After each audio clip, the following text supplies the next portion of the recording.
मंत्र्यांच्या बंगल्यांच्या दुरुस्तीसाठी कोट्यावधी रुपये तुम्ही खर्च केले, मात्र पोलिसांच्या वसाहतींचं काय, त्याकडे तर तुम्ही मात्र दुर्लक्ष केलं। तशा प्रकारचा ठपका कॅगने आपल्या अहवालामध्ये ठेवलेला आहे। कॅगने आपला अहवाल प्रसिद्ध केला, ज्यामध्ये कॅगने हा ठपका ठेवलेला आहे। पोलिसांच्या वसाहतींकडे सरकारने लक्ष दिलं नाही, मात्र मंत्र्यांच्या वेगवेगळ्या मलाबार हिल मधल्या बंगल्यांसाठी गेल्या 5 वर्षांमध्ये 52 कोटी रुपये हे खर्च केले।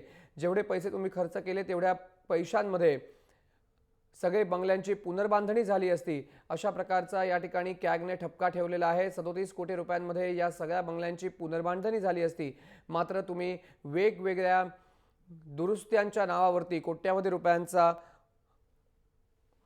उलाढाल केलीत, कोट्यावधी रुपये उधळले, तशा प्रकारची ठपका कॅगने ठेवलेला आहे।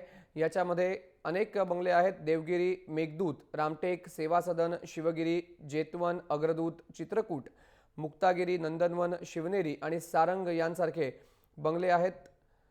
37 कोटी रुपये पुनर्बांधणीचा खर्च आणि 52 कोटी रुपये फक्त दुरुस्तीचा खर्च, अशा शब्दात कॅगने सरकारवर ताशेरे ओढलेले आहेत। आणि याचाच आढावा घेतला आमचे प्रतिनिधी हेमंत बिर्जे यांनी।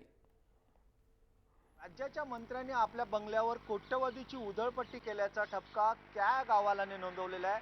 ही कॅग अहवालाने हेही म्हटलंय की राज्याच्या मंत्र्यांनी किंवा राज्य सरकारने जर रुग्णालय आणि पोलीस वसाहतीकडे लक्ष दिलं असतं तर हा कोट्यवधीचा खर्च वाचला असता। पण मंत्र्यांनी आपल्या बंगले चकाचक करण्यासाठी, दुरुस्ती करण्यासाठी निवासितांवर कोट्यवधीचा खर्च केला आहे। मलबार हिलमधली हे मंत्र्यांचे बंगले आहेत। हे 15 मंत्री आहेत ज्यांच्या बंगल्यांवर कोट्यवधीचं उधळपट्टी झाली। जवळजवळ 52 कोटीची उधळपट्टी झालेल्याचं कॅगच्या अहवालात नोंदवलं गेलं आहे।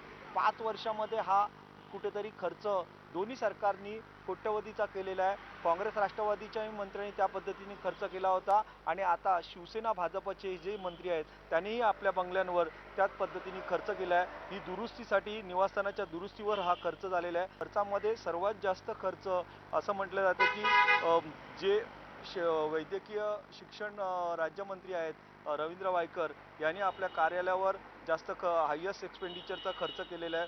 33,99,170 चा खर्च केला आहे। तर जे आपले चंद्रकांत पाटील दादा आहेत त्यांनी आपल्या बंगल्यासाठी त्याच पद्धतीने आणि कार्यालयासाठी 31,88,67 रुपये असे खर्च केलेले आहे। त्यामुळे ह्या मंत्र्यांच्या बंगल्यावर कशा पद्धतीने खर्च झाला आणि हा खर्चाची उधळपट्टीची नोंद कॅग अहवालाने केलेली आहे आणि कॅगच्या या रिपोर्टमुळे आता सेना भाजपच्या मंत्र्यांवरही एका पद्धतीने ठपका ठेवण्यात आला आहे।